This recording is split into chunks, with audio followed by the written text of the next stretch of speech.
Hey everyone, how's it going? For today's video, let's take an up-close and personal, in-depth look at the refreshed 2015 Nissan GT-R. So this is going to be a detailed, in-depth review of the GT-R.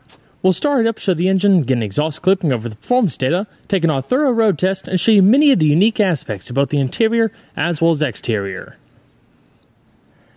And so, without further ado,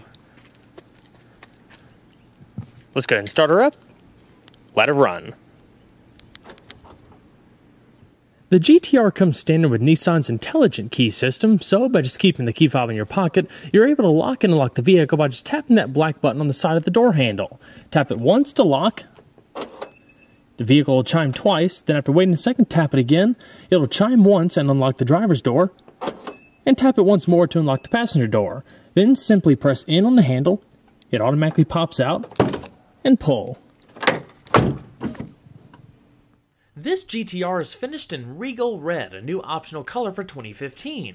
It'll set you back $3,000, but it combines 24-karat gold-coated glass flakes blended into the paint for a brilliant metallic shine. The interior is finished in the standard combination of black perforated leather and faux suede.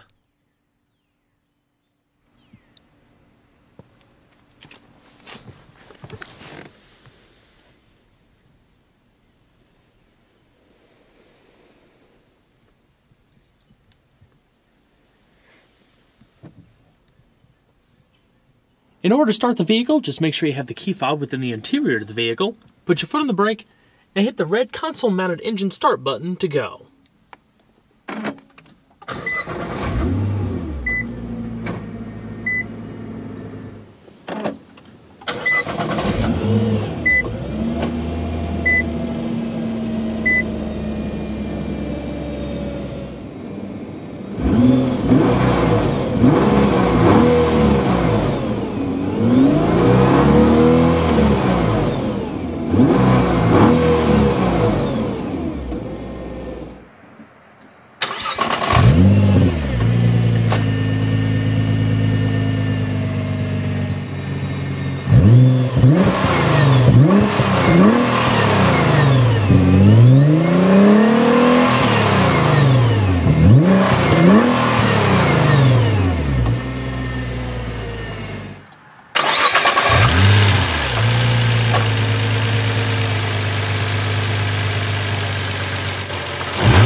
The GT-R features electro-hydraulic speed proportional rack and pinion steering routed through a meaty, leather-wrapped 3-spoke steering wheel.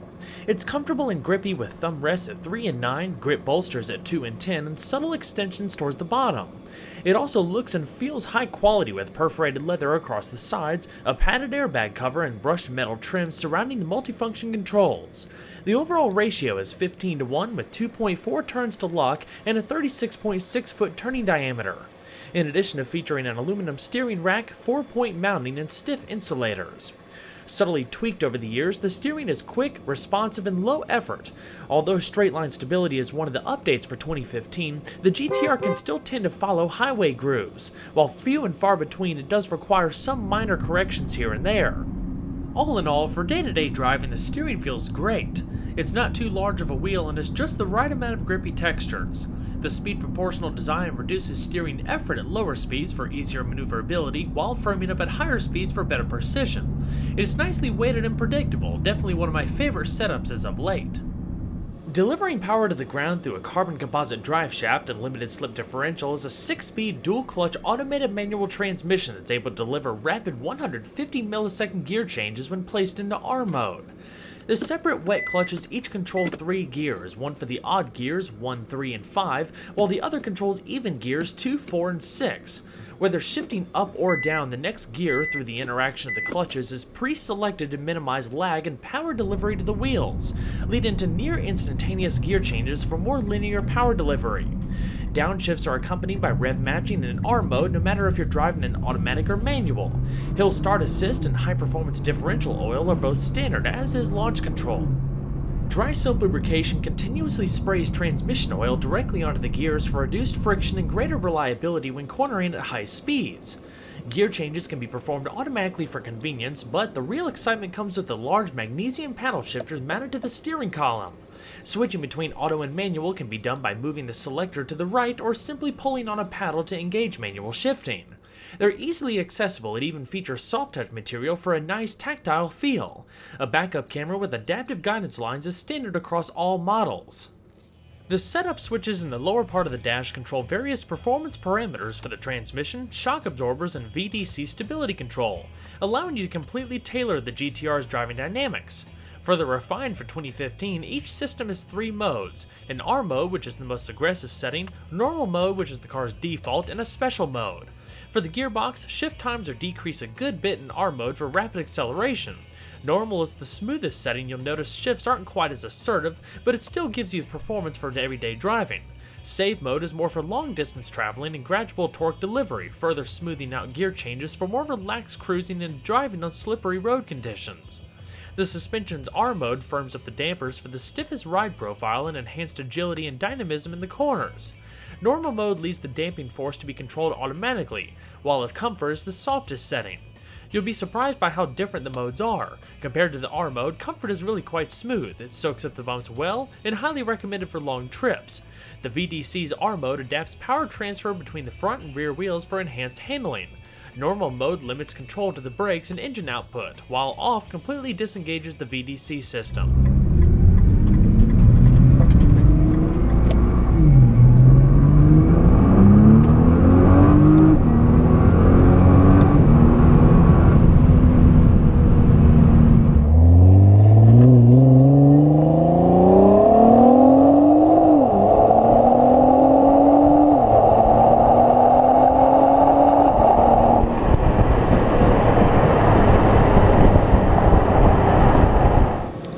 So, let's go ahead and flip on the automatic LED headlamps and the hazards.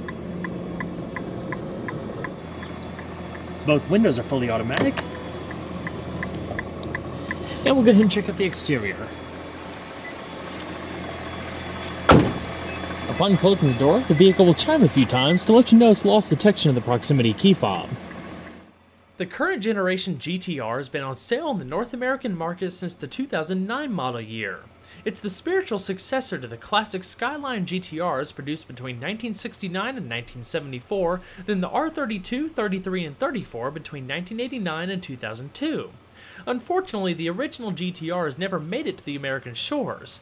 Through the years, they did become legends with import enthusiasts for overall performance capabilities, relative affordability, and their success in motorsports. The 2009 R35 GTR picked up where the 2002 R34 Skyline GTR left off. It's a prime example of first-rate automotive engineering, the ultimate supercar that can be driven anywhere by anyone, anytime, developed to be one of the fastest and quickest cars you could buy at any price. It's even responsible for setting numerous records on Germany's famed Nürburgring. By now, many people are familiar with the GTR, its premium midship layout, twin-turbo V6 and advanced all-wheel drive system. Each year since its launch in 2009, Nissan has bestowed the GTR with updated power, refinements to the suspension, transmission, steering, aerodynamics, and much more. It seems to be just one of those cars that's gotten better and better over the years. 2015 is no exception, as it might as well be the most polished GTR to date, especially with the new high-performance GTR Nismo, the most powerful GTR to date. Aerodynamics play a big part in the GTR's overall performance. Thanks to extensive wind tunnel testing, the shape is an incredibly low drag coefficient of just 0.26. The updated design allows it to slip through the wind with finesse, develop an impressive level of downforce, and cool vital components. Styling hasn't changed much over the years aside from subtle updates to the front and rear fascias, including the addition of LED daytime running lights with new, fully adaptive LED headlamps for 2015. The signature LED quad tail lamps now feature continuous rings of light for a fresh look. The body is made from a combination of steel, carbon fiber, aluminum, and composites. The lower front fascia features a large grille opening with rounded edges that help cool the engine, intercoolers, and running gear, while minimizing drag. Part of the air pulled through the front is passed through large vented sections in the wheel wells, just ahead of the tires to assist in cooling the brakes. The air exiting the wheel wells meets with the smooth flow of air that's guided by the double fins on the outer edges of the lower fascia, helping create front-end downforce. The dark gray hood scoops channel large volumes of cool air and pass it directly on top of the engine compartment. Across the sides, vents at the back of the front fenders help create downforce by reducing positive pressure in the wheel wells and engine compartment, in addition to drawing heat for enhanced cooling of the brakes. I've always thought that the GTR styling was aggressive and purposeful, built not for beauty but for brawn. It just looks fast. Two distinctive character lines define the side profile, aiding into that fast appearance. Beginning at the headlamps, a line flows across and down the fenders alongside the vent before blending into the lower door panels. The other begins at the top of the vent and extends across the doors and into the rear quarters. The lower dark gray cladding aid to the aggressive look and is perfectly complemented by the finish on the wheels. The smooth silhouette and fastback roofline channels air to the wicked-looking spoiler out back, again creating downforce to help keep the rear end planted at high speeds. The huge quad-polished exhaust tips are purely cosmetic but give the GTR an unmistakable identity.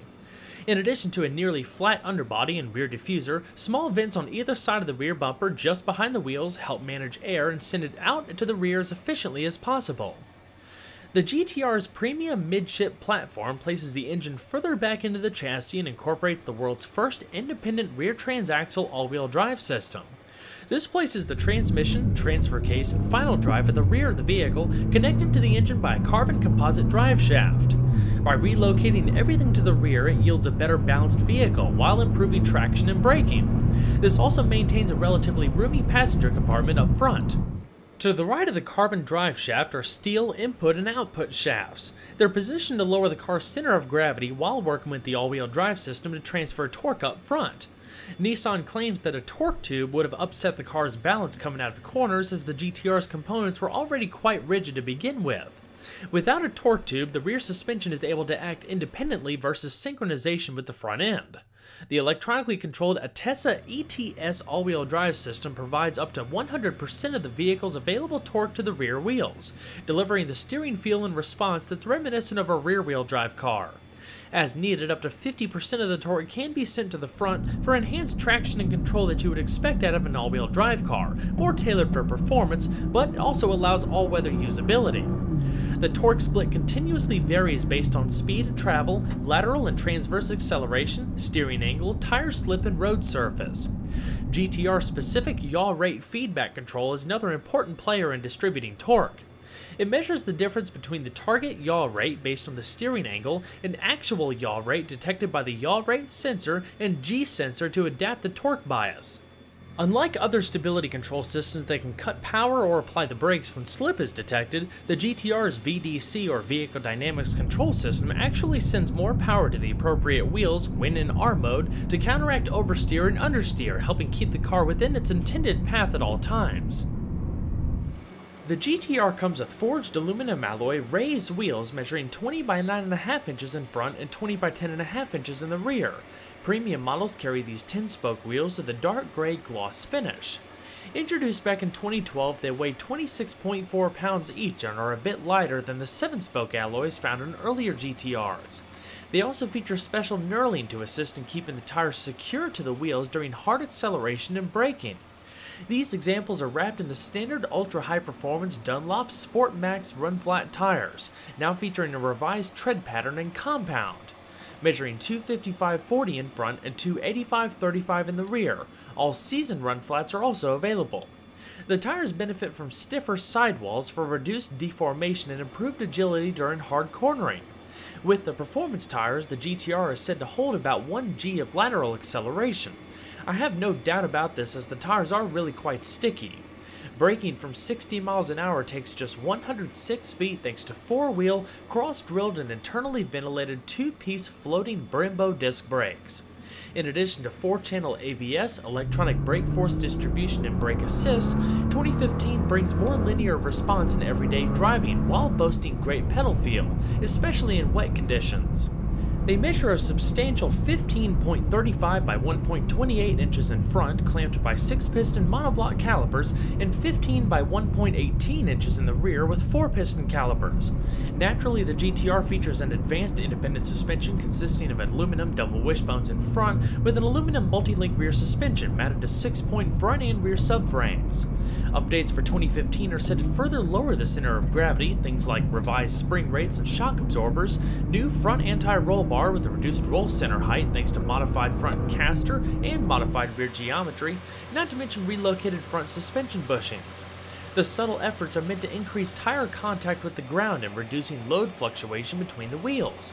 In addition to front and rear 34mm hollow stabilizer bars and progressive spring brakes, the GTR is kept planted and compliant over a variety of surfaces thanks to Bilstein Damptronic monotube shock absorbers, with the 3-mode driver adjustable modes we discussed earlier, firming or relaxing the dampers as desired.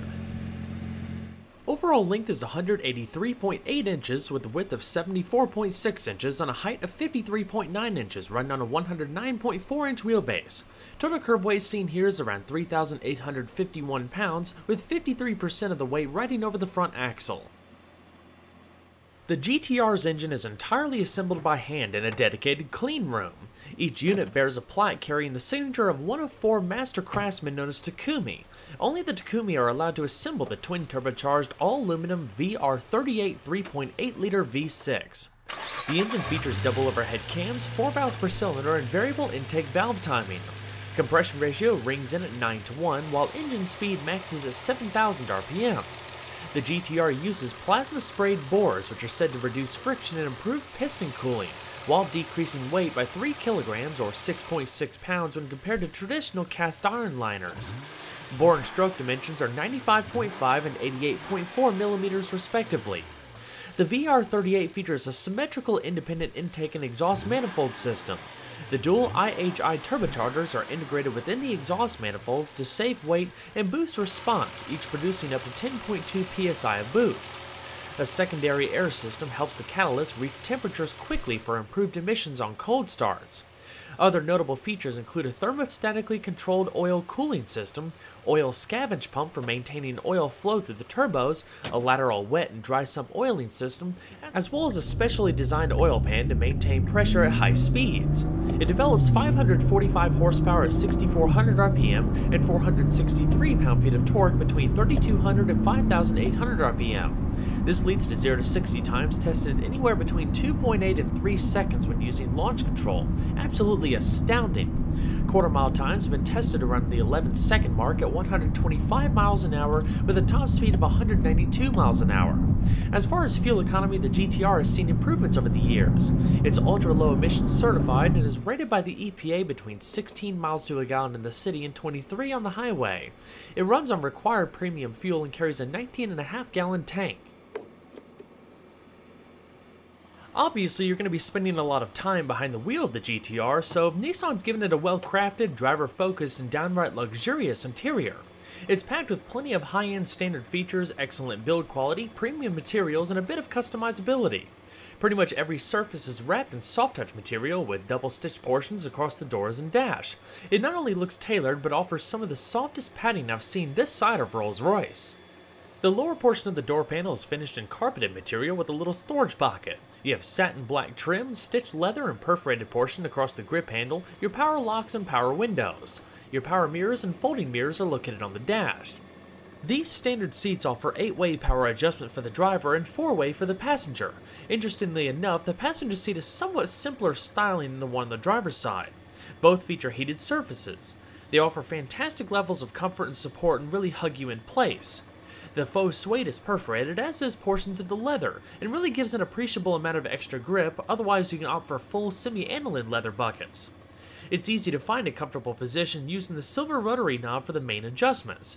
Extra height adjustment can be found towards the front. The only downside is that there's no memory presets, nor is there any extra adaptive lumbar support. The lumbar I thought would be an issue over time, but Nissan's done quite well making sure the seats conform to your back. At least for me, it was quite comfortable to travel in, especially with the suede surfaces being heated in the cold climates. The headrests are fixed and have ports for racing harnesses. The seatbelts can be attached to the seat backs for easy reach. Down below you have a GTR entry threshold, as well as the optional deep cut pile carpeting with big thick GTR metal emblem across each edge and a little bit of an all-weather portion for the driver's side. Aluminum sport pedals and a manual tilting telescoping steering wheel. Even though the GTR is still somewhat of a noisy car, for 2015 Nissan has added extra sound deadening under the floor, trunk, drive tunnel, and firewall, making it a little bit quieter than previous iterations. So let's go ahead and see how she sounds.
Alright, so let's go ahead and shut her up.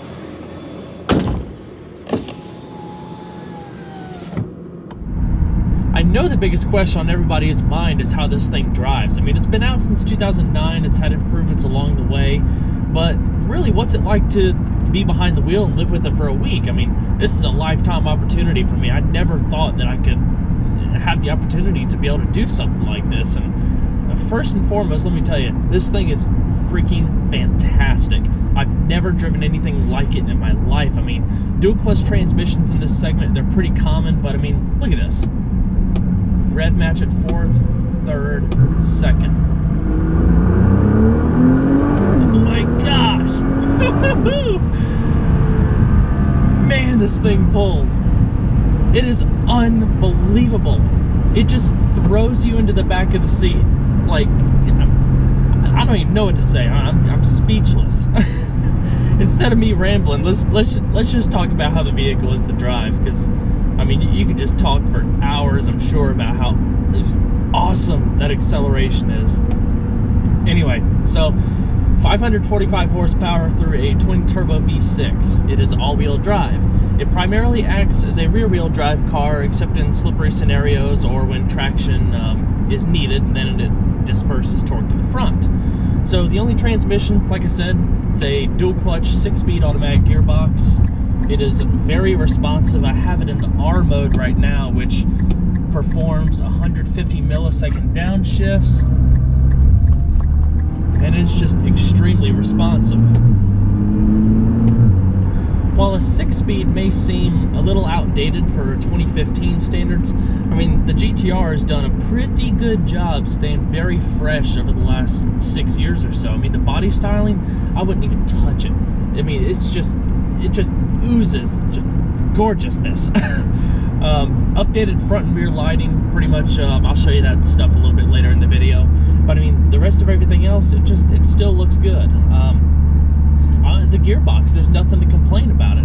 It's a little bit herky-jerky at low speeds, and I believe that was one of the critiques of the GTR when it first came out, but it is really smooth.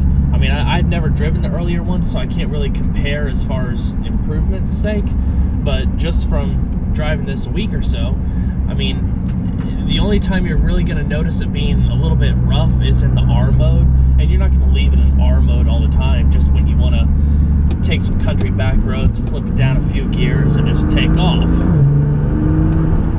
But other than that, it's a great performing transmission. I like it. It's a little bit noisy sometimes, as is the GTR in general. And I did some research online because I was just really curious, because there's a lot of noise from the powertrain, and I know Nissan has done a really good job at adding extra sound insulation throughout the vehicle and some other key areas for extra damping and all that kind of stuff, but it's still a little bit noisy. It might be a little bit noisier than you would typically expect out of a sports car or a supercar, especially at low speeds. You can hear a lot of the like the gear mechanisms and stuff, I guess. The gearbox, you can hear that change a lot more than you would in a typical car. And I think that's just really the way a GTR is. I didn't know what to think of it at first, but the more I drive it, the more it kind of gives you that mechanical feeling and the connectedness to the car, I guess. So I really don't mind it. The ride quality itself is pretty good, actually. It's a lot better than I was expecting it to be. And I also think when the GTR first came out, that one of its critiques was that it had a pretty punishing ride. And I know for 2015 they also improved it even more to give it a much more compliant ride without losing its handling ability. And I mean, over smooth pavement like this, it's downright smooth. Even over rough, choppy pavement, you feel it. It's rough, but it's not punishing. It's not really transmitted to your body at all. I mean, you can feel the car vibrate, but you're not like, ow.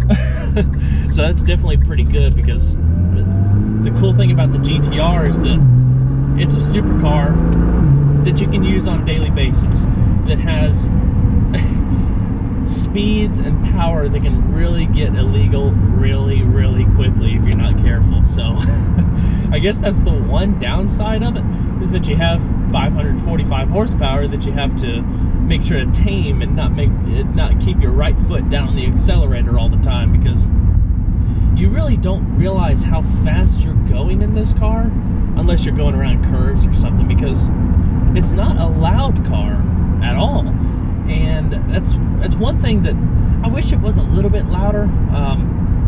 I hate to say maybe like a sound generator or something, or even just a louder exhaust. I'm sure the Nismo version, which I believe has an option for a titanium exhaust, is probably pretty sexy sounding. I can imagine. I mean, this doesn't sound bad either. But you know what this reminds me a lot of? The Bugatti Veyron. And I've never driven one, but I've ridden in one at multiple speeds and acceleration and stuff. And the one downside to turbo cars, especially twin turbo and with the Veyron quad turbocharged, is that it dubs out a lot of the raw engine sound, it seems. And you can tune the exhaust and all that to make it sound really, really cool, like Mercedes AMG does that pretty well. And I like the GTR, the fact that it's got a very signature sound, but it has a lot of like a whirring sound instead of like a raw, like muscle sound. So that's the only thing that I would suggest, I guess. At least for me, if I bought a GTR, I'd definitely put an exhaust on it, because I've heard some pretty sick sounding exhausts on YouTube. So that ought to be pretty cool. Have a little bit of fun with it and personalizability. One thing that I am not able to do, and believe me, I tried to find an avenue to do this, and I don't know if I'm actually able to, but obviously the launch control with this car is just something to be reckoned with. It's just crazy. I honestly don't even want to do it unless I'm on a track, because, and that's, like I said, if I'm even able to. I don't know if I'm able to do it with a press car, so I'm just not going to. But the acceleration with this car is crazy, and I know a lot of that has to do with the all-wheel drive system, because it gets to put all that power to the pavement all at once, and it's not losing any traction to wheel spin or anything like that. So no matter if you're on the highway or starting off at a standstill, this car will put you in the back of the seat, and it's the sensation that you feel like the car is going to break traction and just go all over the place, because it pulls that hard. And it doesn't. It is so solid and smooth in a straight line. I mean, around a corner, there's no body roll that I can tell at all. You can just throw this thing into any corner that you want. It'll stay composed, crack down a few gear shifts, and just rock it out. It's it's such just a cool sensation.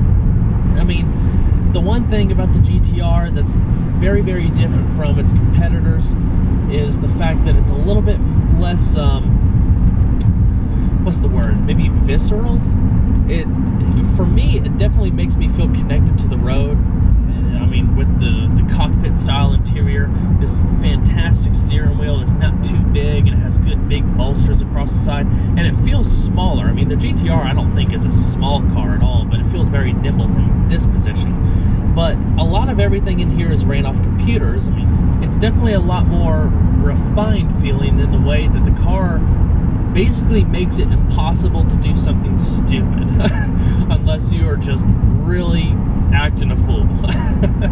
So there's a lot of governing systems on this car that will really maximize your experience both off and on the track. So you can enjoy this vehicle on a daily basis, be responsible, and it'll treat you well day after day, and you'll just love it. One of my favorite pieces of tech inside is the GTR's standard 11-speaker Bose audio system, featuring dual subwoofers mounted between the rear seats.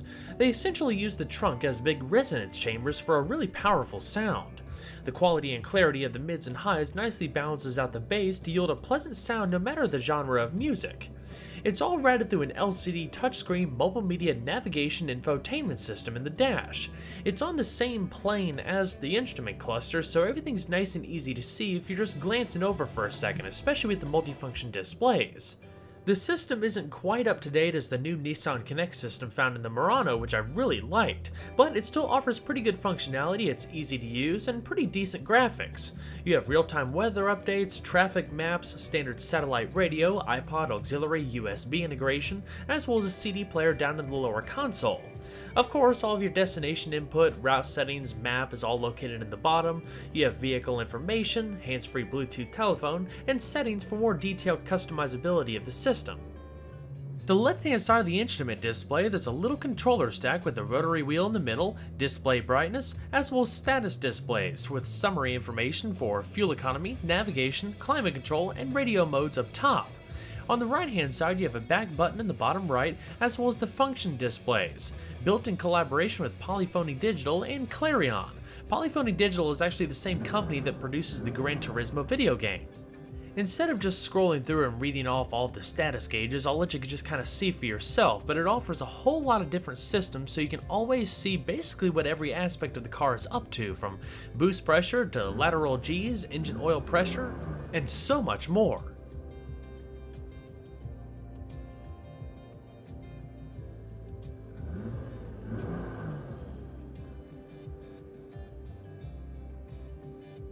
There's even a built-in timer system with a stopwatch. You can activate this by a button on the steering wheel, and I'll show that in just a second.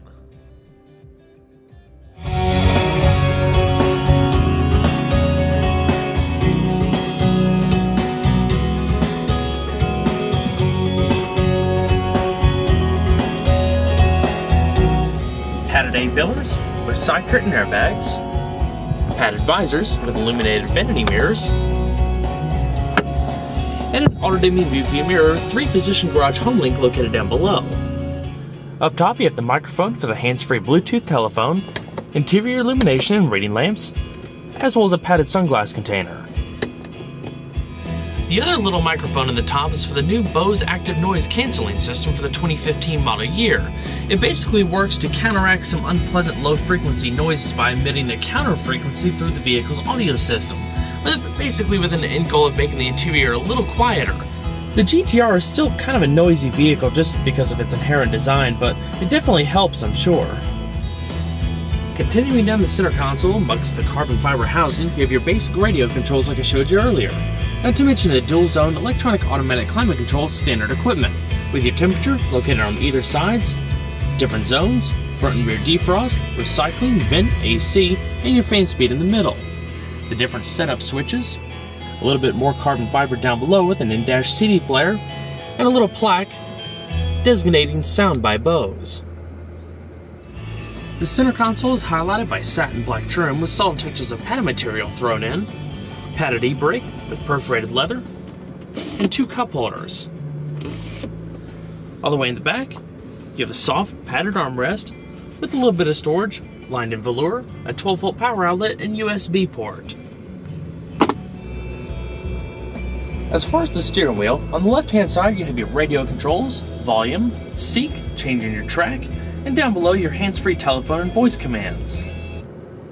Please say call, followed by a phone book name, or say a category like navigation. You can push the talk switch to stop voice prompts and give a command at once. Remember to wait for the tone before speaking. Cancel. Exit. Voice recognition is canceled. On the right-hand side you have your cruise control, and up top here is where you activate the vehicle's stopwatch.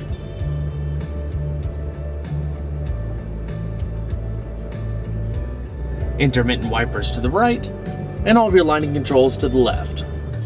The gauge cluster is really quite simple. They kind of blend together with their satin silver rings, and the speedometer and tachometer have a carbon effect. Down below you have a digital driver information system, and in the top you have your gear position. To the left hand side you can go between your trip computer, as well as brightness. These buttons correspond to the different menu pages.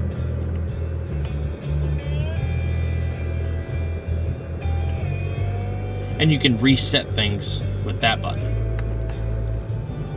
Alrighty. And we'll go ahead and shut her down. So, let's go ahead and check out the rest of the vehicle. You can open the trunk either by the button in the dash, a remote fob, or a soft membrane button located just above the license plate.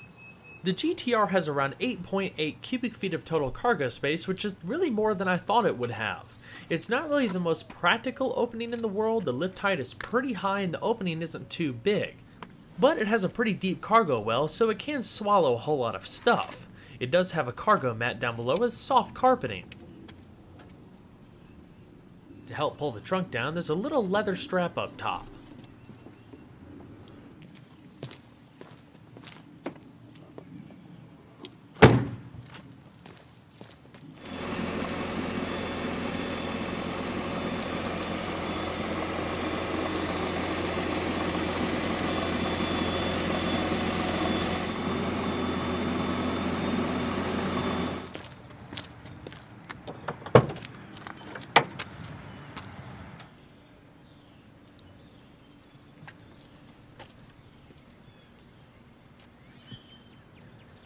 The passenger seat features the same power adjustments that you find on the driver's seat.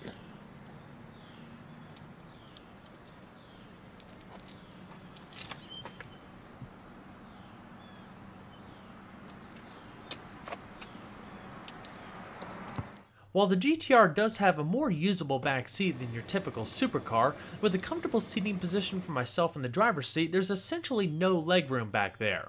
It's not impossible to sit people back there, definitely a lot more practical with the passenger side, but it is very, very limited. The seats are wrapped in leather, you have an extra cup holder back there, and it has pretty good visibility out the windows. The seats can actually be tailored a little bit more when you opt for the semi-aniline leather treatment.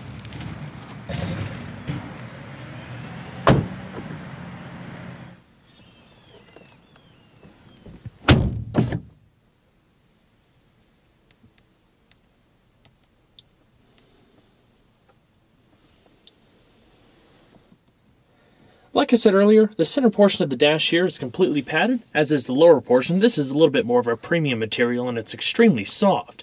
The white double accent stitching as you come down, amongst the circular air vents, definitely giving it a little bit more of a tailored feel. Lockable glove box down below, with a modest amount of space, lined in felt. The Nissan GTR comes from a long line of highly capable and powerful performance machines. With the many revisions to the R35 in recent years, it just keeps getting better and better, offering buyers a premium experience without sacrificing advanced technology and plenty of dynamism. Well everyone, I hope you enjoyed the in-depth look at the 2015 Nissan GTR. Be sure to stay tuned next time, there's a lot more where that came from. Take care everybody.